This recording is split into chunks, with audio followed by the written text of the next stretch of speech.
우리 또 정선 이사님 건강한 모습으로 뵙게 돼서 너무나 감사드립니다. 그래서 환절기여가지고 아프신 분들도 많으신데 다들 늘 건강하시기를 간절히 바랍니다. 여기에 있는 그 영어를 보게 되면 이 책 제목입니다. 미국에서 한 20년 전에 굉장히 이렇게 베스트셀러였던 그런 책인데, 나는 내가 정말 알아야 할 모든 것을 유치원에서 다 배웠다, 뭐 이런 내용입니다. 근데 이 책을 보게 되면 이 책의 내용도 아주 간단합니다. 그 소책 주제들인데, 여기 보게 되면 무엇이든지 나누어 가져라, 정정당당하게 행동해라, 남을 때리지 말라, 물건은 항상 제자리에 놓아라, 내가 어지럽힌 것은 내가 깨끗이 치워라, 남의 마음을 상하게 했을 때에는 미안하다고 말해라, 밥 먹기 전에는 손을 씻어라. 이런 거 유치원에서 안 배운 사람이 있겠습니까? 그렇죠? 근데 이제 이 이야기가 계속해서 어린 시절에 배운 것이지만 이 성년이 되어서도 우리의 그 삶 속에 굉장히 중요한 어떤 역할을 한다라는 그런 내용입니다. 근데 다 배운 거죠, 우리도. 그렇죠? 네. 여기에 대해서 다 배운 건데, 이런 그 배움에 대해서 우리가 이제 커가면서 점점 어떤 그 중요한 가치를 잃어버리는 경우들이 발생하게 됩니다. 사실 어릴 적에 배웠던, 부모님으로부터 배웠던 것들이 우리가 커서 나중에 배웠던 것들보다 더 중요한 것이라는 것을 발견하게 되는데요. 근데 이게 우리의 시간이 흘러가면서, 또 우리 인생을 살아가면서 그런 그 가르침에 대한 확신을 잃어갈 수도 있다라는 거예요. 어린 시절에 대한, 예수님의 어린 시절에 대한 이야기를 좀 보게 되면 이 성경에는 많은 부분에 활용되지 않습니다. 단지 몇 개의 성경절들이 있게 되고요. 또 그것을 통해서 우리가 예수님의 어린 시절이 어떠했는지를 유추해 볼 수 있습니다. 그리고 또 예언의 시를 보게 되면 이제 아주 작은 부분을 할애해서 예수님의 그 어린 시절을 조명한 부분들이 있는데요. 그분께서 어떻게 그 어린 시절에 살아왔는지, 어떻게 살아왔는지, 또 어떠한 가르침을 받았는지 한번 생각해 보게 되면 오늘날 우리의 인생에도 커다란 교훈이 될 거라고 생각이 됩니다. 우리 누가복음 2장 52절 말씀 한번 다 같이 읽어보도록 하겠습니다. 다 같이 읽겠습니다. 시작.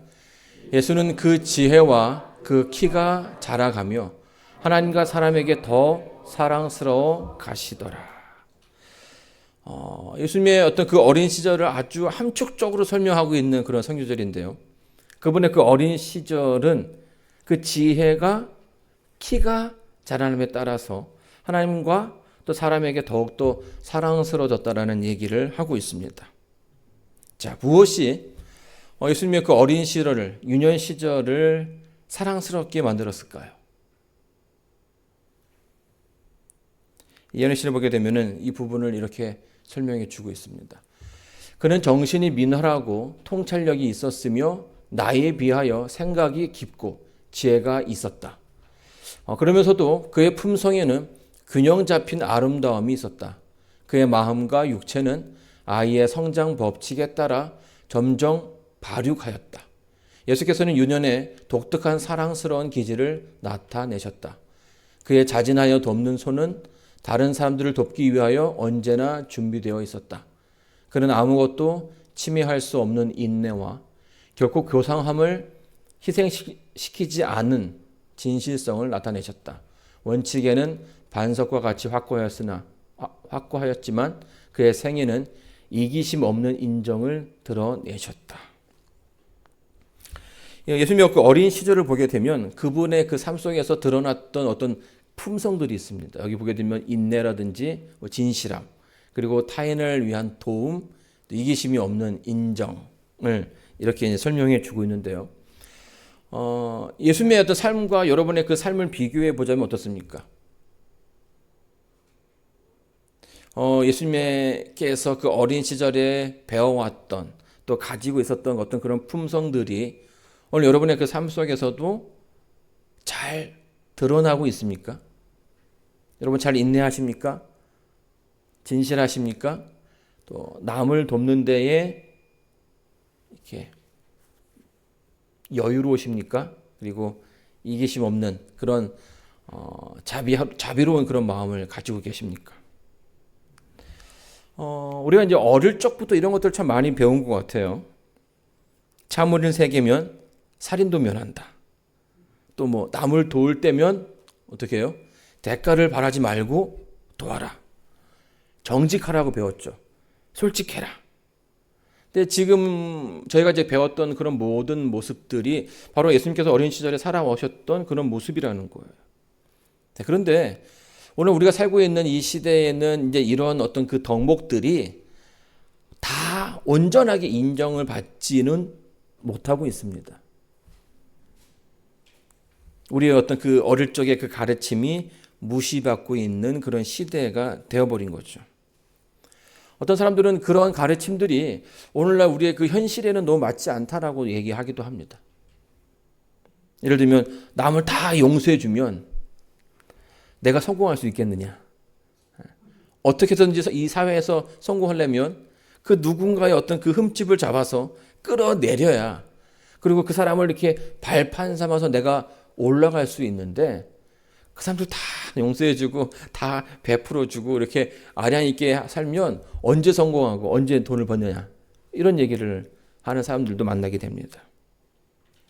그리고 또 이 양보만 하다 보면 어때요?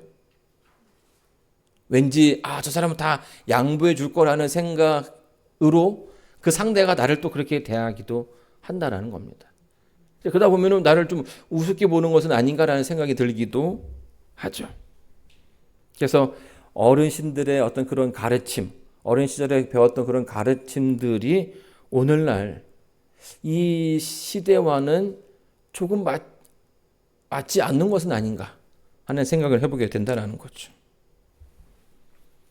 그렇다면 여러분, 우리가 이러한 시대에 살고 있는데, 이러한 시대의 믿음을 가지고 있는데, 세상은 이제 그렇게 살아가는 것 같은데, 이 교회 안에서 하나님의 자녀로서 살아가는 우리들은 어떻게 살아야 한다는 거죠. 여러분, 삼성 카메라 기억하십니까? 삼성 카메라. 굉장히 되게 좀 좋아 보이는 카메라죠. 지금 이제 카메라 시장을 얘기하면 이제 소니, 캐논, 니콘 이렇게 세 개의 회사로 이제 좀 분할이 되는데요. 사실은 소니도 최근에 막 이렇게 카메라 시장에서 좀 두각을 나타내는 그런 회사고요. 그 전만 하더라도 이 캐논과 니콘이었습니다. 근데 이제 그 시장에 갑자기 브랜드 삼성이 딱 우리가 카메라 회사를 차리겠다, 카메라를 만들겠다라는 그런 발표를 하게 되죠. 근데 뭐 그 전에도 이제 좀 자그마한 이제 카메라들을 만들었는데 이 전문적인 어떤 그 DSLR 카메라를 만들지는 않았어요. 근데 이제 여러 개 회사들을 인수하고 또 그 당시 뭐 이제 미니 홈피라고 해가지고 개인 어떤 그런 블로그라든지 또 SNS 이런 것들이 막 성장하기 시작하면서 이제 전문적으로 이제 개인이 사진을 찍는 시대가 되었다라고 판단을 한 겁니다. 그래서 심지어는 이 전문가용 카메라를 만들게 되었고요. 2010년에는 소니를 제치고 캐논과 소니를 이어서 이 3위의 업체, 그러니까 세계의 판매량 3위를 갱신하게 되었어요.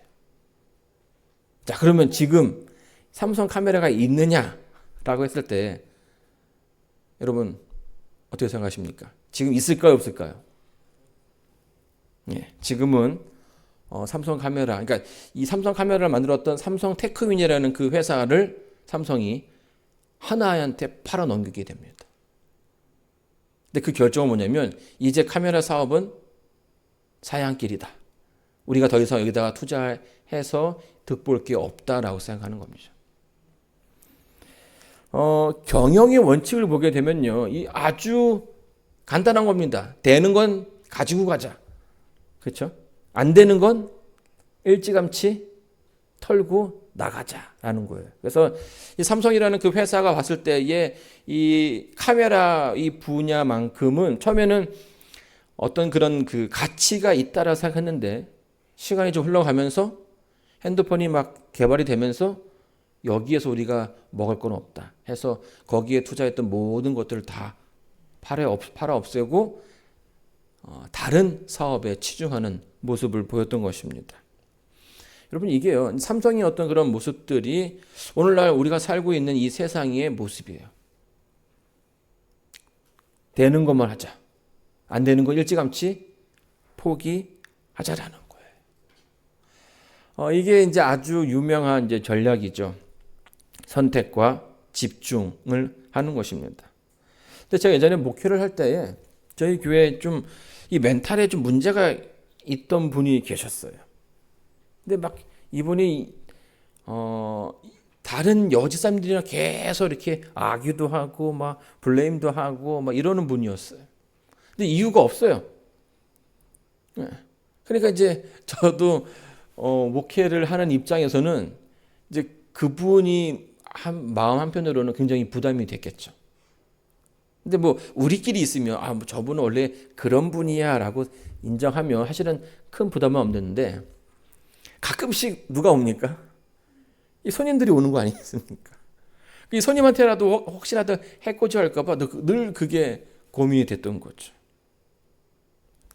그래서 예전이지만 그 마음 한편으로는 저분이 오시지 않았으면 좋겠다라는 생각이 들 때도 있었다라는 거예요. 근데 여러분 이러한 생각이 정당한 건가요? 옳지 않은 걸까요? 오시지 않는 게 도움이 될지도 모르지만 제가 이제 그 목회를 하면서 느낀 것은 적어도 교회는 좀 다른 사회와는 달라야 되지 않는가라는 생각이 들었습니다.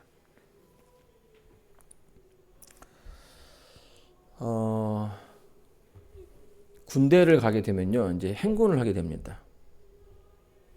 근데 이 제가 처음 이제 신교대를 마치고 자대에 배치받아서 한 3개월, 한 3개월 정도 더 지난 다음에 아주 큰 훈련을 하게 됐습니다. 그 하계 훈련이었는데요.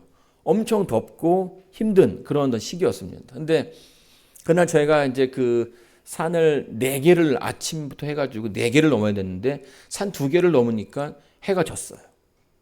그럼 그 나머지 산 2개는 밤새서 이제 걸어야 되는 거죠. 그러니까 오전 내내 계속 훈련하고 산 타고 가다 보니까 체력이 다 바닥이 난 겁니다. 근데 뭐 이제 이 군장에는 짐이 한가득이고요. 이제 3번째 산을 오르려고 이제 딱 가는데 저녁을 먹고 일어나려고 딱 이렇게 앉아 있다가 일어나는데 일어날 수가 없는 거예요. 다리에 힘도 풀렸고 이 군장이 너무 무거운 거예요. 근데 이제 제가 막내기 때문에 그래도 이제 군기 있는 모습을 보여줘야 되지 않겠습니까? 그래서 아주 열심히 걸었습니다. 근데 그 산에 한 절반쯤 올라갔는데 고민이 되는 거예요. 내가 이게 도저히 갈 수가 없는 거죠. 그래서 이제 살짝 어떤 고민을 했냐면 내가 여기서 주저앉으면 어떻게 될까? 내가 못 간다고 하면 내 무거운 군장을 누군가 들어줄까? 안 들어줄까? 이런 어떤 그 질문이 제 머릿속에 생기게 된 겁니다. 근데 이제 한 번도 경험해보지 않은 그런 거라서 어떤 결과를 나올지는 제가 모르지 않습니까? 그래서 이제 좀 더 참아보자. 그래서 나 말고 다른 사람이 쓰러지면 그 사람에게 어떻게 하는가를 보고 내가 어떻게 할지를 결정하자. 이렇게 이제 생각을 했습니다. 근데 마침은 아니지만 제 건너편에 있는 이 도로를 양 사이드로 걸어가는데 저 건너편 도로 끝에서 걷고 있는 제 두 달 고참이 쓰러진 거예요. 픽 쓰러졌어요. 그래가지고 이제 못 가겠다고 막 그러니까 제가 자세히 봤죠. 어떻게 되나 봤더니만 막 뭐 영화나 이런 데 보면은 이게 전우애를 느끼는 분들이 총 들어주고 뭐 군장 대신 매주고 막 이러는데 그런 게 없더라고요. 막 그냥 사방에서 막 욕이 나오고요. 또 그 앞뒤로 가던 고참들이 막 발로 차고 막 때리고 막 제가 그 정상까지 아주 제 온 걸음으로 제가 올라갔습니다. 그래서 제가 너무 놀랐어요. 밖에서 이제 신안가를 제가 다니다가 갔으니까 밖에서는 사람들 굉장히 나이스하지 않습니까? 다 좋은 사람이고 한데 야 여기는 뭐 사람 살 데가 아니다. 그냥 말로 해서 가라고 하면 될 건데 이거 뭐 때리고 뭐 욕하고 제가 야 그때의 어떤 군대에 대한 어떤 그런 그 두려움이 좀 생겼죠. 군대는 사람이 있을 곳이 아니다. 이제 이런 생각을 했는데요. 제가 제대를 하고 이제 사회에 나와서 어떤 사회가 돌아가는 그 모습들을 보면서 그 예전에 갖고 있던 그런 그 군대에 대한 이미지가 완전히 바뀌게 됐어요. 제가 보니까요, 군대보다 세상이 더 무섭더라고요. 세상이 왜 무섭습니까? 군대는 쓰러지면 어떻게 해요? 발길로 차서라도 어디까지 데리고 갑니까? 끝까지는 데려가잖아요. 그죠? 근데 세상은 가다가 쓰러지면 그냥 두고 가죠. 끝까지 가는 책임져 주지 않아요. 너 힘들면 그냥 쉬어. 우리끼리 간다. 이러고 이제 헤어진다라는 거죠. 그래서 때로는 그 군대라는 데가 좀 투박하긴 하지만 어때요? 그래도 그 사람을 결국 끝까지는 내가 있는 곳에 같이 갈 수 있게끔 해준다라는 그 사실이 다시 한번 군대에 대한 이미지를 좀 바꾸게 만들었다라는 거예요. 여러분, 이 교회라는 데가요, 적어도 군대보다는 더 좋아야 되지 않겠습니까? 그렇죠? 우리 가끔씩 교회 안에 그 진실한 신자와 이 거짓 신자들이 섞여 있는 것을 보면서 탄식할 때가 있습니다. 왜 저 사람은 저럴까? 그리고 때로는 우리가 이 교회를 깨끗하기 위해서는 그런 사람들은 필요하지 않겠다라는 생각들을 할 때가 있다라는 거예요. 예수님께서 이 마태복음 13장에 보게 되면 이 가라지의 비유를 통해서 그 가라지와 벼가 늘 함께 있다라는 얘기를 해주고 있어요. 그렇죠? 그리고 그것을 다 뽑지 말라는 얘기를 해줍니다.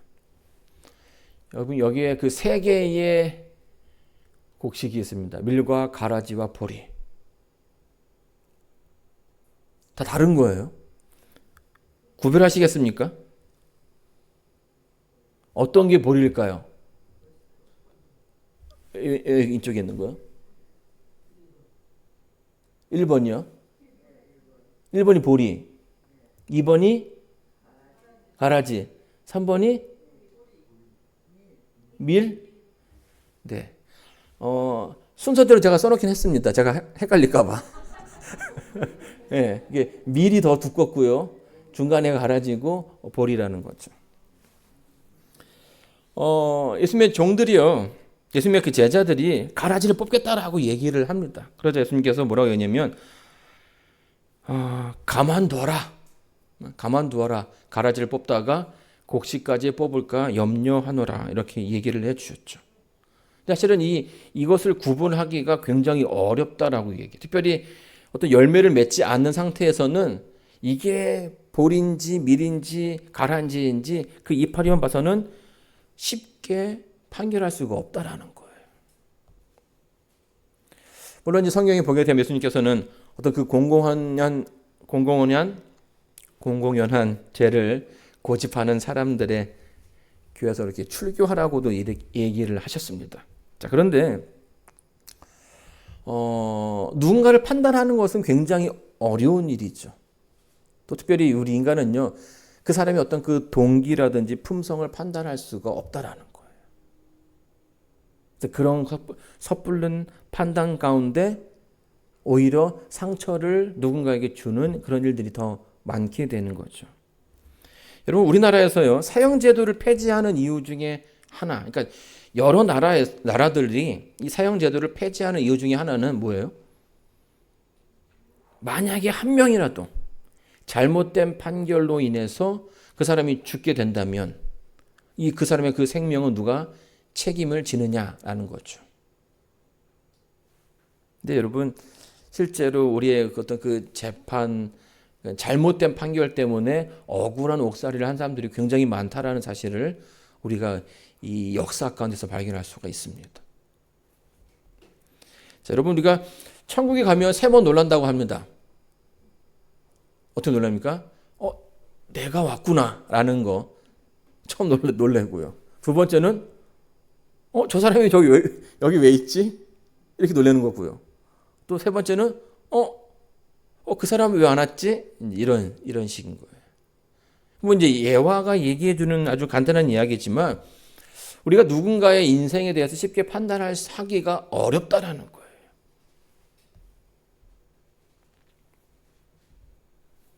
연예신을 보게 되면 이제 이 부분을 이렇게 설명해 주고 있습니다. 마치 가라지의 뿌리가 곡식 뿌리와 서로 얽히게 되는 것처럼 교회 안에서도 거짓 형제들이 진실한 제자들과 밀접하게 연결되어 있을 수 있다.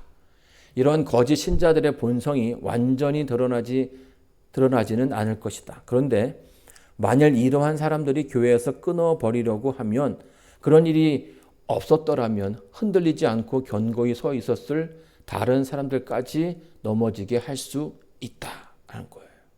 여기 보게 되면 뭐라고 설명합니까? 가라지를 뽑다가 그 가라지의 뿌리가 이 알곡과 연결되어서 뽑다가 덩달아 뽑히는 경우도 있다라는 거예요. 여러분, 하나님께서 사단을 참으시는 이유가 뭡니까? 그의 그 정체가 다 드러나기까지 기다리시는 것처럼 하나님께서 우리의 모든 것들을 다 알고 계십니다. 그래서 이제 그런 부분에서 우리가 하나님의 어떤 그 가르침을 더 잘 따라야 한다라는 거죠. 교회는 회사가 아니라 영혼을 구원하는 기관이기 때문에 세상이 보여주지 못하는 그런 모습들을 우리는 보여줘야 한다라는 거예요. 때로는 어떤 사람들이 교회를 어지럽게 할 수도 있겠지만은 이제 그때에 우리가 인내를 배우게 되고요. 또 우리가 하나님 앞에 진실하게 되고 또 원칙에 바로 서게 되는 그런 모습들을 우리가 볼 수 있다라는 거예요. 예수님께서 어린 시절에 보여주셨던 그런 어떤 그 성품들이 때로는 우리가 교회 생활을 하면서 하나씩 개발될 수 있다라는 거죠. 두 번째로 예수님의 어떤 그 어린 시절을 보게 되면 그분은 하나님의 뜻대로 살기를 원하고 노력하는 그런 분이셨습니다. 여러분, 예수님을 설명하는 그 단어 가운데 지명이 하나 있는데요. 그 지명이 뭔지 아십니까? 나사렛. 자, 그럼 나사렛이라는 어떤 그 지역은 어떤 곳이었을까요? 학군이 좋은 곳이었을까요? 나쁜 곳이었을까요? 여기 이제 요한복음 1장 46절을 보게 되면 이런 장면이 나옵니다. 나다나엘이 가로되 나사렛에서 무슨 선한 것이 날 수 있느냐? 빌립이 가로되 보라 하니라. 그러니까 이제 이 빌립이 나다나엘이라는 어떤 그 자기 친구를 예수님께로 초청하기를 원했어요. 야, 우리가 예수님이 정말 좋은 분이니까 한번 같이 가보자. 그분 어디 살아? 어디 출신이야? 이렇게 물어봤는데 그분 나사렛 출신이야 라고 얘기를 한 거예요. 근데 이 나사렛이라는 그 단어가 주는 어떤 그 이 느낌은 썩 좋은 느낌이 아니라는 거죠. 학군도 안 좋고 막 이렇게 벽에 막 락카칠되어 있고 상가에는 막 이렇게 철조망 쳐 있고 철창들이 쳐 있고 뭐 이런 동네였던 거죠.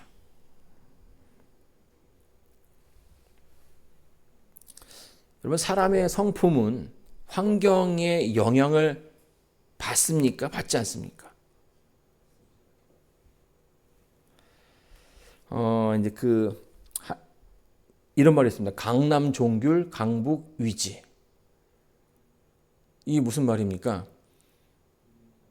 강남에 있는 귤을 강북에 심게 되면 탱자가 된다라는 거죠. 그러니까 이 귤 자체가 어디에 있느냐에 따라서 같은 나무라도 다른 열매를 맺을 수밖에 없다라는 거예요. 맹모 삼촌지교라는 말이 있죠. 맹자의 엄마가 그 자녀의 교육을 위해서 3번이나 이사를 했다. 근데 그 이유가 뭡니까? 결국 이 사람의 어떤 그런 그 환경이 굉장히 중요하다라고 얘기를 하는 거죠. 환경에 따라서 바뀐다라는 거예요.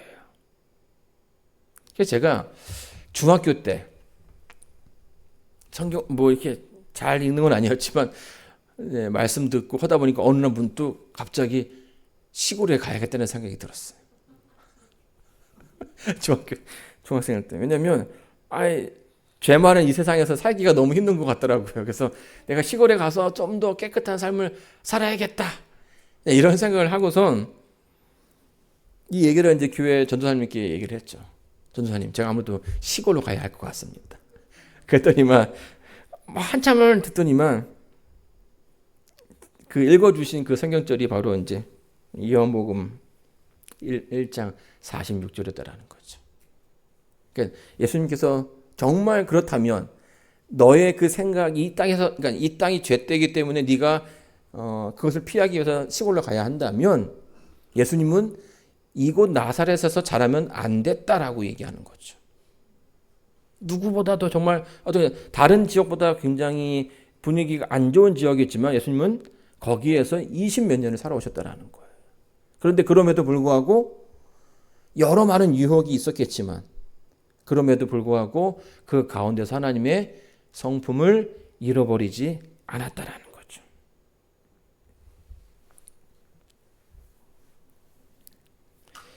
여러분, 환경이 우리의 품성에 영향을 줄 수는 있지만 그것이 우리의 성품을 결정하지는 않습니다.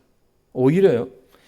시험이라든지 빈곤, 어떤 역경이야말로 우리를 순결하게, 때로는 우리를 더 이렇게 고상하게 만들어주고 또 어떤 하나님의 어떤 그 성품을 개발할 수 있는 그런 장이 될 수 있다라는 거예요. 여러분, 이 기독교 역사에서 보게 되면요, 수도원이 있었습니다. 수도원. 여러분, 수도원이 뭐 하는 곳인지 아십니까? 신부들이 산속 깊숙한, 그러니까 뭐 우리나라로 하자면 이제 절 같은 데죠. 깊숙한 곳에 들어가서 농사 짓고 말씀 보는 일에 전념하는 거예요. 근데 이 수도원 운동이 왜 이렇게 발전했냐면, 여러분 아시는 것처럼 이 종교 암흑기 시대에 교회가 굉장히 부패하게 됩니다. 그래서 그 중세를 배경으로 하는 이 영화라든지 드라마를 보게 되면 항상 신부들은 어떠한 모습으로 나옵니까? 뚱뚱한 모습으로 나와요. 사실은 살을 찔 수 없는 시기인데 늘 그들의 모습은 뚱뚱한 모습으로 나오는 거죠. 그 말은 뭡니까? 그만큼 어떤 교회가 굉장히 부패했다라는 것을 암시해 주는 거예요. 근데 일각에서는 우리가 이제 하나님의 말씀을 믿는 사람으로서 이렇게 살면 되겠는가? 라고 하는 어떤 그 각성 운동이 일어나게 되었고 그의 일환으로 수도원 운동이 생기게 된 거예요. 우리가 도시를 떠나서 세상과는 다르게 저 시골에서 농사 짓고 자급자족하면서 오직 하나님의 말씀만을 믿고 따르겠다. 연구하겠다.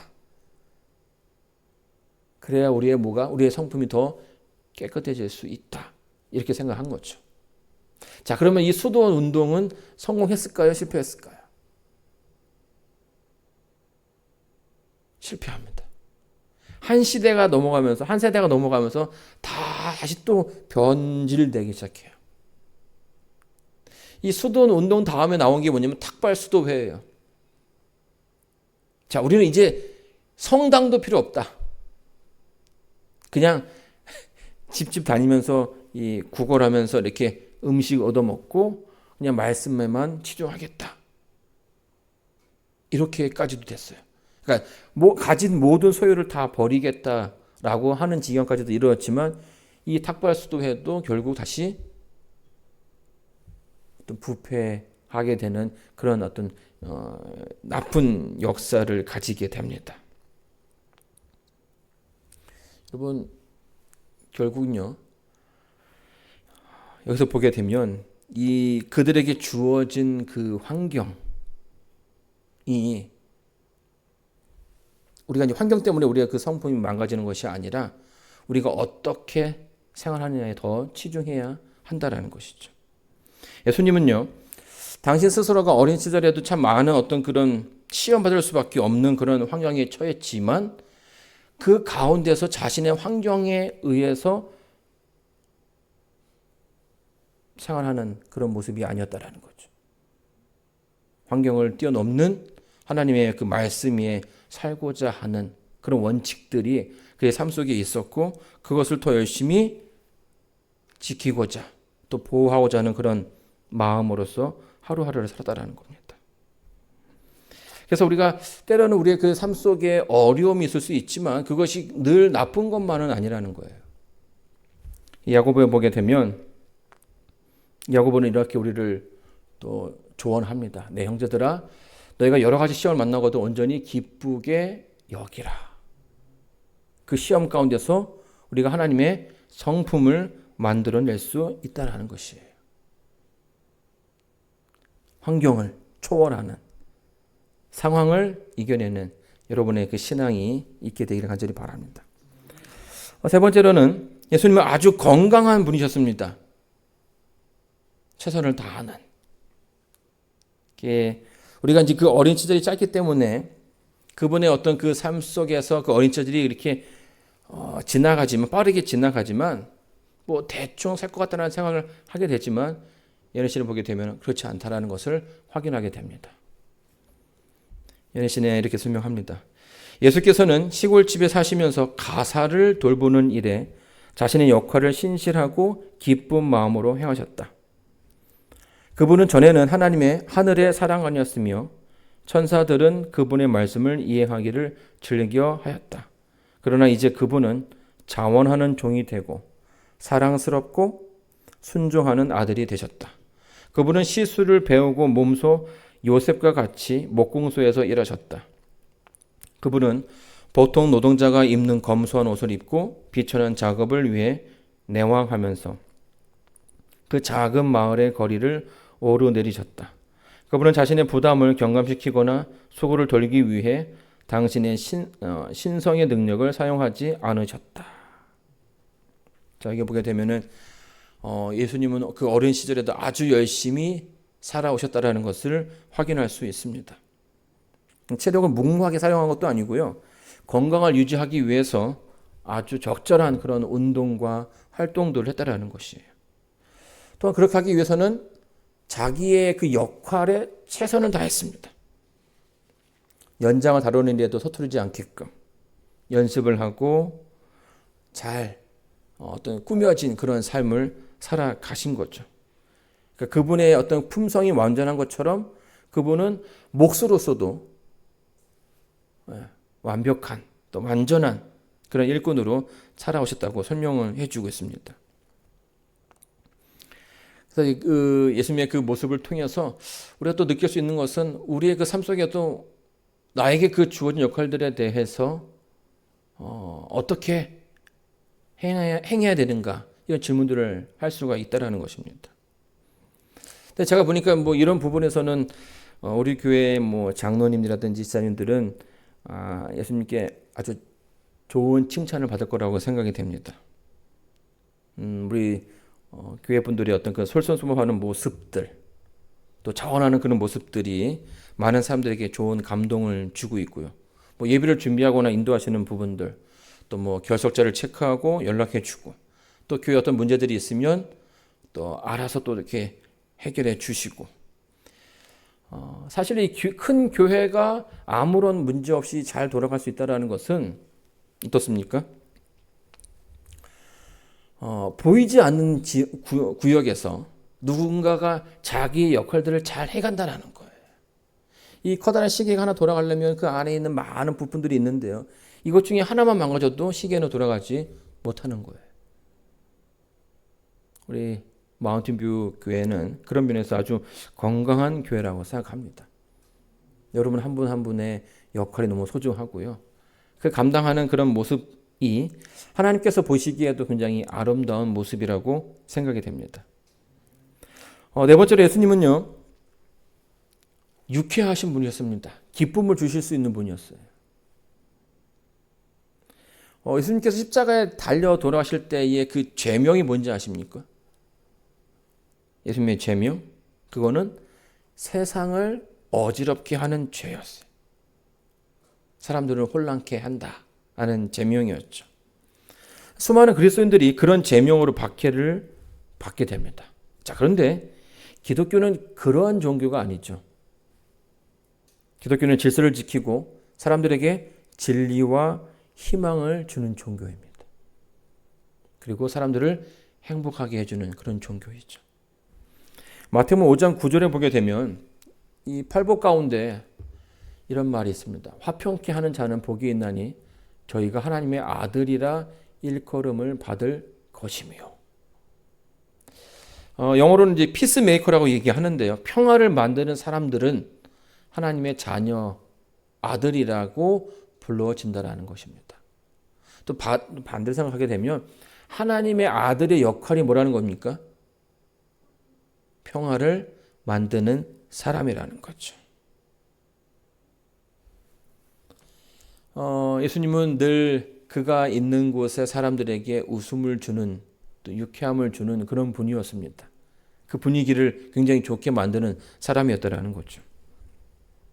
여러분, 예수님의 그 모습들이 오늘 우리의 그 삶 속에서도 필요하다라는 거예요. 분위기를 좋게 만드는, 평화를 있게끔 하는. 자, 그런데 가끔씩 그리스도인이라고 공언하는 사람들이 어떤 자기의 그 감정을 이기지 못해서 그 길을 떠날 때가 많이 있습니다. 그리고 사단은 오히려 또 그런 그들의 그런 어떤 그 품성을 이용하기 위해서 애쓰기도 하죠. 말을 억제하는 노력이 없이 세상 사람들도 부끄러워할 만큼 이 다툼과 분열이 때로는 교회 안에 있을 때가 있고, 또 그런 분열된 모습이 오히려 세상에서 교회가 어떤 그 제 역할을 하지 못한다고 이렇게 지탄을 받기도 한다라는 겁니다. 예내션에 보게 되면 이렇게 좀 설명해 주고 있습니다. 이간질하는 감정이 싹 트자마자 사단의 검열을 받기 위하여 문제들은 사단 앞에 나열되고 교회를 분열시키며 파괴시키기 위한 그의 뱀과 같은 지혜와 재능을 활용할 기회를 사단에게 주게 된다. 모든 알력이 생길 때마다 손실이 크다. 갈라진 두 파의 개인적 친구들은 저마다 두둔하는 정신을 가지고 편을 들며 결과적으로 사이가 멀어진다. 내본 일어난 집안이 제대로 설 리가 없다. 비난과 그것에 대한 공박은 사태를 위태롭게 하며 문제를 더욱 복잡하게 만든다. 사단과 그의 천사들은 그처럼 뿌린 씨의 수확을 거두기 위하여 맹렬히 활동한다. 반면에 예수님께서 있던 그 나사렛은요, 그분이 가는 그 길마다 이 친절의 어떤 그 샘이 흘러나왔다라고 이야기합니다. 연약한 자나 슬퍼하는 자나 재짐을 지는 자나 순진한 자나 어린이나 나이 드신 분이나 숲속의 작은 피조물조차 모두 예수님의 어떤 그런 관심을 갖는 그런 존재였다라는 거예요. 길을 가다가 누군가를 돕기 위해서 그 길이 멈춰지게 되었고요. 또 그분의 그 손길은 또 누군가를 돕기 위해서 활용되었다라는 것입니다. 상처 입은 작은 새 한 마리도 이렇게 케어해가지고 살 수 있게끔 하는 그런 모습들이 종종 보였다고 예언의 시는 설명해 주고 있습니다. 그러면서 더 나아가서 뭐라고 얘기하냐면 그분의 주목을 끌지 못한 것은 하나도 없었다라는 거죠. 그 말은 오늘날 이 세상을 살고 있는 여러분의 자그마한 행동 하나하나도 예수님의 큰 관심을 가지고 있다라는 거예요. 여러분께서 이 세상에서 건강하게 사시기를 그분은 바라신다는 것입니다. 또 여러분이 있는 그 지역이 또 그곳이 하나님의 어떤 그런 사랑과 평화로 인해서 유쾌해지고 행복해지기를 원하신다는 것입니다. 용혜연 시인의 함께 있으면 좋은 사람이라는 시가 있습니다. 이게 좀 한번 제가 읽어드리겠습니다. 그대를 만나던 날 느낌이 참 좋았습니다. 착한 눈빛, 해맑은 웃음, 한마디 따뜻한 배려가 있어 잠시 동안 함께 있었는데 오래 사귄 친구처럼 마음이 편안해졌습니다. 내가 하는 말들을 웃는 얼굴로 잘 들어주고 어떤 격식이나 체면 차림 없이 있는 그대로 보여주는 솔직하고 담백함이 참으로 좋았습니다. 그대가 내 마음을 읽어주는 것만 같아 동지를 잃은 새가 새 동지를 찾은 것만 같았습니다. 짧은 만남이었지만 기쁘고 즐거웠습니다. 오랜만에 마음을 함께 맞추고 싶은 사람을 만났습니다. 마치 사랑하는 사람에게 장미꽃 한 다발을 받는 것보다 더 행복했습니다. 그대는 함께 있으면 있을수록 더 좋은 사람입니다. 사랑하는 성도 여러분, 예수님의 그 어린 시절이 그와 함께했던 사람들에게 행복을 주고 유쾌함을 준 것처럼 저는 우리 교회가 그런 교회가 되기를 간절히 소망합니다. 다툼보다는 이해가 있고 분열보다는 화합이 있고 또 상대를 보듬어주고 붙잡아주고 무거운 짐이 있다면 대신 져줄 수 있는, 그래서 그 사람을 생각하면 행복해지는 교회, 그리고 그 아름다운 교회에 여러분 모두가 각자의 그 역할들을 감당하는 그런 아름다운 교회가 되기를 간절히 바랍니다. 오늘 말씀을 마치겠습니다.